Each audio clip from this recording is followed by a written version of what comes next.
Salut à tous, je vous fais cette nouvelle petite vidéo pour vous parler un petit peu du pass sanitaire et vous faire un édito sur le pass sanitaire. Avant tout, je vous invite très fortement à vous abonner si vous voulez continuer à faire vivre cette chaîne et à avoir des informations que vous ne trouverez pas sur les grandes chaînes d'information ou sur les autres médias. Soutenez la chaîne, soutenez-moi, aidez-moi à vivre de mon travail et abonnez-vous à la chaîne, mettez des pouces. En général, je désactive les commentaires, mais mettez des petits pouces et abonnez-vous à la chaîne. Alors, aujourd'hui, nous allons parler, comme je disais, du pass sanitaire et de la situation, de la contestation du pass sanitaire. Alors, il faut d'abord que je vous dise que ce sujet du pass sanitaire, il a été fortement coopté par l'extrême droite, par les patriotes, par Florian Philippot, mais aussi par Asselineau, Cheminade, tous ces candidats un petit peu dissidents, mais pas vraiment, qui se présentent aux élections, qui font 2-3%, et qui sont en fait d'extrême droite, qui remettent en cause l'Europe, qui remettent en cause le mondialisme, qui remettent en cause l'économie libérale, le libéralisme, etc. Tous ces candidats comme ça, qui sont toujours les petits candidats insolites. Il y a aussi Lassalle, tous ces petits candidats qui sont insolites et qui ne sont pas des candidats du système des grands partis démocratiques qui ont fait l'alternance ces 40 ou 50 dernières années. Euh, on assiste à une bataille à une concurrence des manifestations sur le pass sanitaire. Et cette bataille, elle concerne clairement l'extrême droite. Vous avez eu Asselineau, vous avez eu Philippot. À la manif d'Asselineau devant le Sénat, il y avait Cheminade. Euh, à la manif de Philippot contre Trocadéro, il y avait Fabrice Divisio, l'avocat que vous avez vu certainement dans TPMP et qui a aussi sa chaîne sur YouTube, etc., qui est très populaire parmi les contestataires du pass sanitaire. Mais là, quand même, on assiste sur cette question qui est à mon avis fondamentale en termes de démocratie, on assiste à un silence total de la gauche et de la droite classique. On assiste et ainsi que de l'extrême droite aussi classique. On assiste à un silence de Mélenchon. On assiste à un silence du Parti socialiste qui a clairement dit qu'il était pro-vaccin, le Parti socialiste, le groupe à l'Assemblée. On assiste à un silence de Marine Le Pen qui s'est normalisé. Et maintenant, parmi l'électorat d'extrême droite, Marine Le Pen n'est plus crédible du tout, parce qu'elle s'est normalisée. Et en plus, elle ne s'est même pas servie politiquement de la contestation sur le pass sanitaire pour monter. Parce que là, on est en été, il va y avoir l'automne, la campagne électorale va commencer. Elle s'est pas servie de ce sujet pour faire monter la contestation contre Macron. Elle s'en est pas servie à son profit. C'est Philippot qui est sur les starting blocks et qui s'en sert. Et là, il en est à 3 manifs à 100 000 personnes dans Paris. Et ça monte. Donc ça veut dire que c'est Philippot qui prend la contestation sur le pass sanitaire. Et ça veut dire que c'est l'extrême droite là qui est en train de monter, mais c'est même pas l'extrême droite vaguement validée. C'est l'extrême droite exclue du Rassemblement national. C'est-à-dire que le Rassemblement national a totalement été avalé par le système. Et il se retrouve quasiment dans le camp des gens qui valident le vaccin et le pass sanitaire.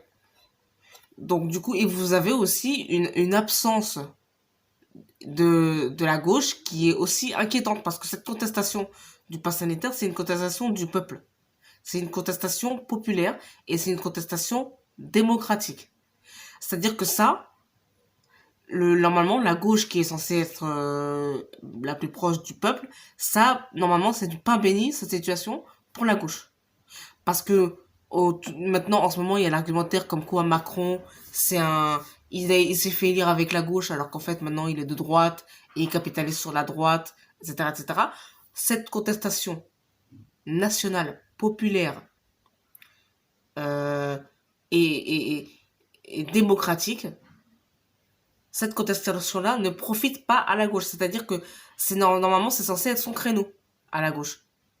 Et elle ne profite pas de la situation, même politiquement, de manière politicienne. Donc là, ça veut dire que la gauche est incapable de capitaliser sur une contestation d'un mouvement opposé. Donc là, il faut s'inquiéter de l'absence de la gauche. Mais après, On a tous compris, on sait tous que la gauche, elle est absente sur les ouvriers, les classes populaires depuis 1983. On le sait tous. Ça, c'est établi. Tous les historiens le savent. Tout le monde le dit. Tout le monde le sait. Mitterrand a laissé tomber les ouvriers, etc. pour l'Europe, pour le libéralisme économique, pour les minorités, etc., etc. Ça, c'est établi. On le sait. Mais là, il y avait une occasion de au moins faire semblant de reprendre la main. Et ça n'a pas été fait. Mélenchon a clairement dit aux gens de son parti de ne pas se pointer aux manifestations contre le pass sanitaire. Parce qu'il y avait l'extrême droite. Alors qu'en réalité, les gens qui y vont à ces manifestations, c'est tout le monde. C'est pas l'extrême droite, les gens de l'extrême gauche, c'est les familles, les classes populaires, les classes moyennes, les bourgeois. C'est tout le monde. C'est toute la population. Les profils sociologiques sont variés. C'est pas le blanc antisémite, raciste, extrémiste, non. C'est tout le monde. Donc là, la gauche, elle pouvait organiser ses propres événements sur ce créneau-là. La gauche pouvait, ah, il y avait un créneau. Oui, il y avait aussi Nicolas Dupont-Aignan qui capitalise sur ça, qui commence à faire, il se présente hein, en 2022, me semble-t-il. Philippot se présente. Mélenchon se présente. Et pourquoi il y va pas? Le seul endroit où on voit la France insoumise, où on a vu la France insoumise sur la question du pass sanitaire, c'est à l'Assemblée nationale où ils ont pointé des problèmes sur les licenciements, des problèmes sur les vaccinés, sur les mesures, etc. Ils ont été là. À l'Assemblée nationale, ils ont été là. Mais le problème, c'est que l'Assemblée nationale, on les voit à la télé, mais une fois que le combat est terminé, que en plus le texte est passé, que le Sénat l'a plus ou moins validé quasiment sans rien changer, euh, après, il s'agit d'avoir un rapport de force politique. Après, il s'agit d'aller dans la rue. On est à moins d'un an de l'élection présidentielle. On est à moins d'un an. Cet automne, la campagne, elle commence. Donc là, stratégiquement, si t'étais pas là, si t'es pas sur la contestation sur le pass sanitaire cet été, à la rentrée, tu vas partir avec du retard sur la campagne. Donc ils auraient dû établir un rapport de force, se montrer dehors. Et après, à la rentrée, pouvoir dire nous avons contesté cet été, nous continuons, etc., etc. Là, Mélenchon, il a raté une marche. Ils ont raté, parce que la contestation sur le pass sanitaire, ça, à mon avis, ça va être une des contestations les plus importantes du quinquennat de Macron avec les gilets jaunes. Donc là, si t'es pas là sur ce coup, à moins d'un an de la présidentielle, t'es où en fait? Où est-ce que t'es? On sait pas. En plus, le Sénat, ils ont voté le texte quasiment en l'état. Euh, il a vaguement enlevé les licenciements, mais en fait, les licenciements seront quand même encore possibles. On peut faire partir un salarié sans solde et sans salaire parce qu'il n'est pas vacciné. Ils ont aussi remis en cause fortement l'autorité parentale, puisqu'ils ont autorisé les ados de 16 à 18 à aller se faire vacciner sans l'accord de leurs parents. Et donc, vous savez bien que les jeunes, eux, ils sont pas là pour vous dire qu'ils veulent être en bonne santé. Les jeunes, ils veulent sortir avec leurs amis.